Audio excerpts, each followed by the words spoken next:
your dreams.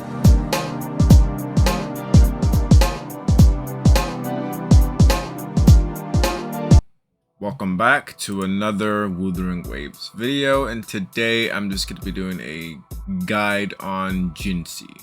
By the way, you should always look at like multiple guides when it comes to these videos because you shouldn't really always trust one source whenever you're doing any research of any kind, especially even for a video game. You should at least have multiple sources. Anyways, if you happen to like the video, please leave a like and subscribe.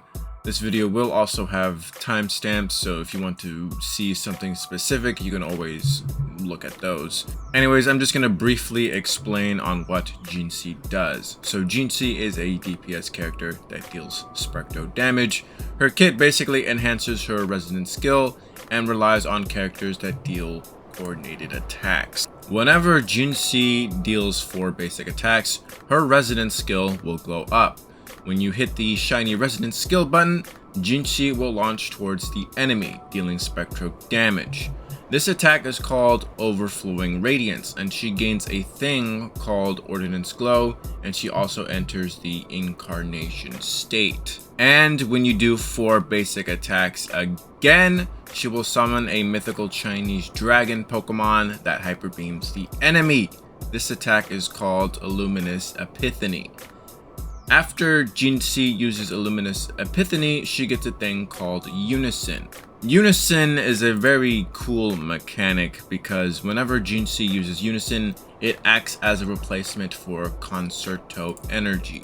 So when you swap Jinhsi off the field after using her Luminous Epiphany, the last stage of her resonance skill, you do not consume Concerto energy. So she's very good at swapping in and out, since she does not consume Concerto energy. Another part of Jinhsi's kit is that she gains a thing called Incandescence.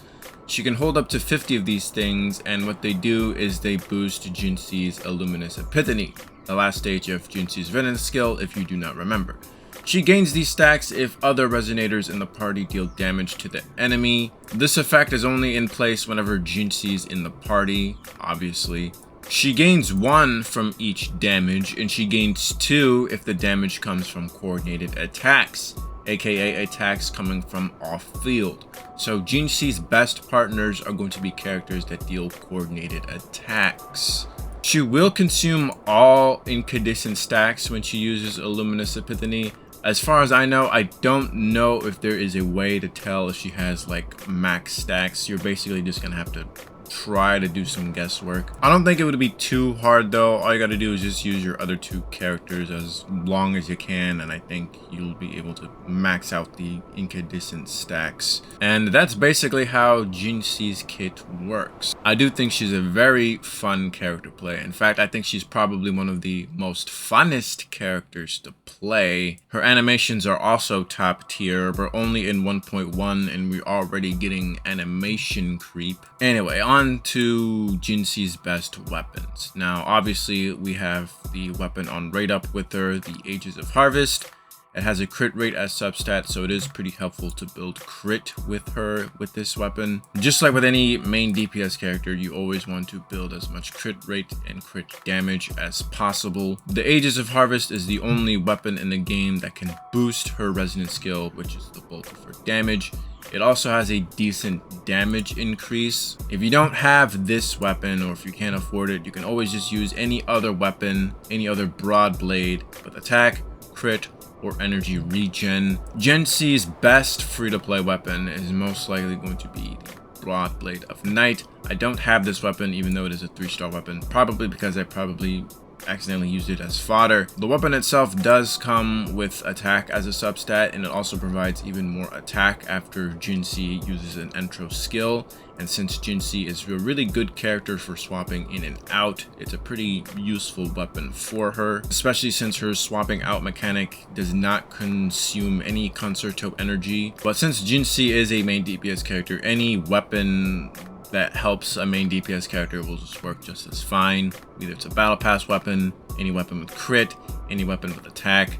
As for the best echoes for Jinhsi, or at least the best main echoes for her, there is the new Jue, which boosts Jinhsi's resonance skill.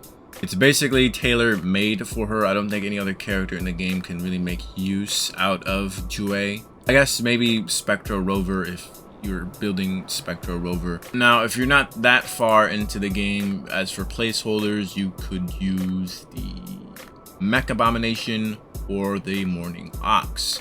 Now, as for the sets that you can run with Jinhsi, obviously, since Jinhsi is a Spectro damage dealer, you can run the 5-piece Celestial Light sets, like a no-brainer. Another set that you can run with Jinhsi is the 5-piece Lingering Tunes, which gives her an attack increase and will also boost her intro and outro skill. Keep in mind, with Jinhsi's unison mechanic, she can swap off the field without consuming Concerto energy, so you can basically use her outro skill for free. If you do intend to use the 5-piece Lingering Tunes, you definitely need to set the main echo being Mech Abomination. Another set you can use is just a 2-piece Celestial Light and 2-piece Lingering Tunes if you're struggling to get good substats on these echoes. And that's basically going to be the best echoes for Jinhsi. Now we can move on to best team comps for Jinhsi. As for the best high cost teams for any whales or spenders out there,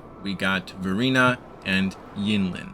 Both of these characters are very good 5-star characters. Verena is a good healer that buffs the party's attacks, and Yinlin is a good sub DPS off fielder that can boost Resident's liberation damage. What both of these characters have in common is that they both perform coordinated attacks, so they help Jinhsi get her incandescent stacks very quickly, which is why they're one of the best characters for her at the moment. Now, if you did skip Yinlin for Jinhsi, you know, that's kind of ouchy. You can always save for a rerun, or you can just use other characters instead. Now, as for low-cost teams for free-to-plays or light spenders, we got Yanhua and Baiji. Yanhua can provide coordinated attacks, so he does help Jinhsi get some stacks of incandescence, and Baiji is a free healer and buffer. Yanhua's outro skill also provides a weakening of the foe's vibration strength, so you can break them a lot easier and quicker. Other characters that you can use instead of Yanhua is, I think her name is Taochi,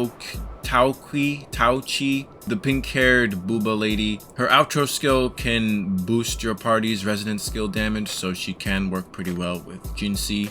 I use Sanhua on the team because I just like Sanhua. That's it. I just really like the character. If you're curious what Sanhua does, she can at least boost your party's basic attacks on her outro skill, so that's, you know, basically what she does. Anyway, that's gonna be the end of this video. Let me know what you guys think. Any comments, concerns about Jinhsi? Let me know in the comments. I typically read everything, so let me know, and I will see you guys later. Bye bye now. Come again soon.